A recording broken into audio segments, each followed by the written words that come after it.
திருப்பரங்குன்றம் மலை உச்சியில் உள்ள தீபத்தூணில் தீபம் ஏற்றுவது குறித்தான மாண்பமை சென்னை உயர்நீதிமன்ற மதுரை கிளையின் உத்தரவை அமுல்படுத்தாத அதிகாரிகள் நீதிமன்ற அவமதிப்புக்கு உள்ளாக்கப்பட்டு வழக்கு தொடுக்கப்பட்ட நிலையில் அது குறித்தான வழக்கு மாண்புமை சென்னை உயர்நீதிமன்ற மதுரை கிளையில் இன்று விசாரணைக்கு வந்தது.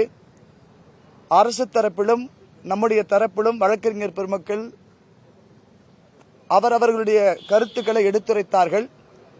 இருதரப்பு வாதங்களையும் கேட்ட மாண்புமை நீதியரசர் அவர்கள் தமிழ்நாடு அரசினுடைய தலைமைச் செயலாளர், சட்டம் ஒழுங்கு ஏடிஜிபி மற்றும் கமிஷனர், டெப்டி கமிஷனர் உள்ளிட்டவர்கள் இந்த வழக்கில் விளக்கங்களை கொடுக்க வேண்டும். மத்திய உள்துறை அமைச்சகம் இதில் வழக்கில் தங்களை இணைத்துக் கொள்ள வேண்டும் என்று சொல்லியிருக்கிறார்கள். 17/12/2025 அன்று இந்த வழக்கு மீண்டும் விசாரணைக்கு வரும். அன்னைக்கு உங்களை எல்லாம் சந்திக்கிறேன். ஐயா, இதுதான் என்னுடைய செய்தி. அன்னைக்கு நம்ம 17 நம்ம சந்திப்போம். எல்லாரும் டீ சாப்பிடுவோம். நன்றி. செய்திகளை உடனுக்குடனும் துல்லியமாகவும் தெரிந்து கொள்ள சப்ஸ்கிரைப் பண்ணுங்க.